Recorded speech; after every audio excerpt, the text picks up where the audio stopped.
Hello! Today we're taking an early look at cars in Unturned 2.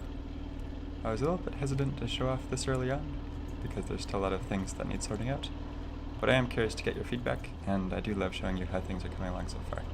And actually this is broken right now. One thing right off the bat is that the character is a little bit messed up still, since I haven't set everything up again with the new character rig.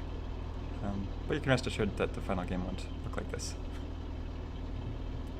As you can see, the car's mesh quality has gone up a lot. Now there's individual door models, and you can see the trim on the windows.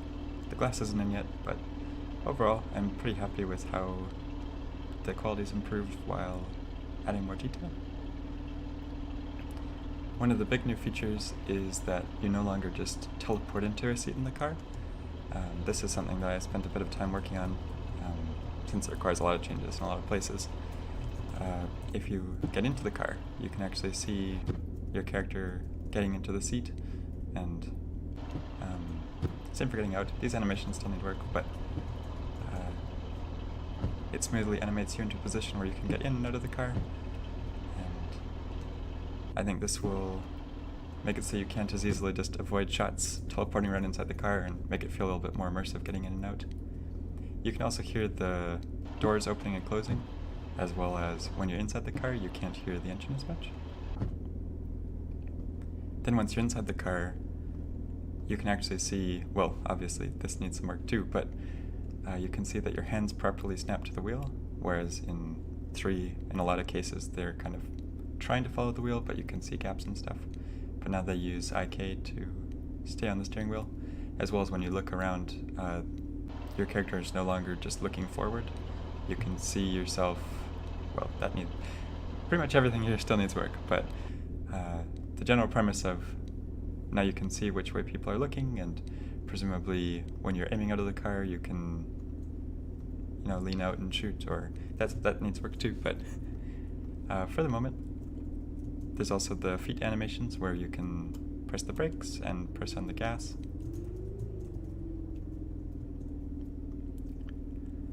So then you're probably wondering, how is the actual driving?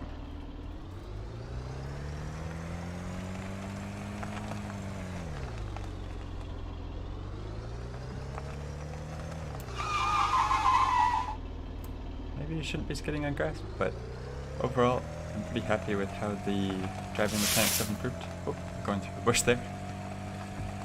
That's another thing, is I really want all the different physics elements of the game to interact really nicely, so there's the different effects for driving through things. You can see some leaves popping up off the car there, as well as dirt and grass getting kicked up off the tires here. Obviously these aren't the real ground materials, but they make it higher contrast to see these effects. You can also hear the tires traveling on the surface, so if I stop, you can hear just the idle of the engine. The engine audio, I think, needs more samples as well, so that's going to need some tuning, but you can hear the kind of rumble of the tires on the ground. That'll probably only be for kind of coarse surfaces like this, whereas for roads you won't hear that, as well as there probably won't be as much kick-up of stuff when you're on the road.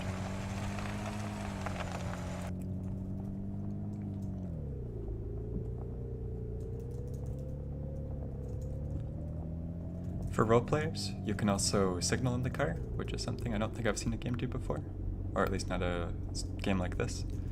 So you can actually use the leaning keys when you're in the car. Now I'm signaling left. You can see both the lights on the car working with that. And actually the other day I posted about the Razer Chrome integration. You can see the Q&E keys flash orange in sync with the lights when you're signaling. You can also, of course, turn the headlights on and off, which are nice and bright now. And when you're braking, the bright lights get brighter, and when you're reversing, the reverse lights go on. So detail of everything's gone up. You can also see the tire tracks right now are very colorful. That's from trying to figure out the right values for when you're drifting, and it should use those tire smoke effects, which should only be on asphalt, I think.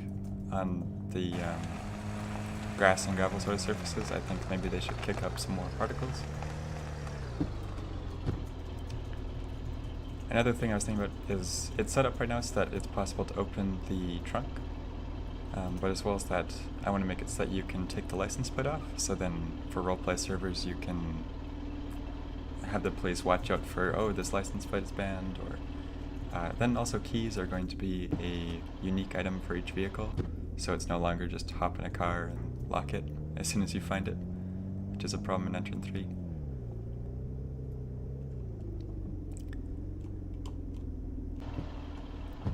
So yeah, we just went through the car there. I hope you like what you see so far. Definitely let me know what you think, and I will do my best to make this as good as it can be. Thanks for watching.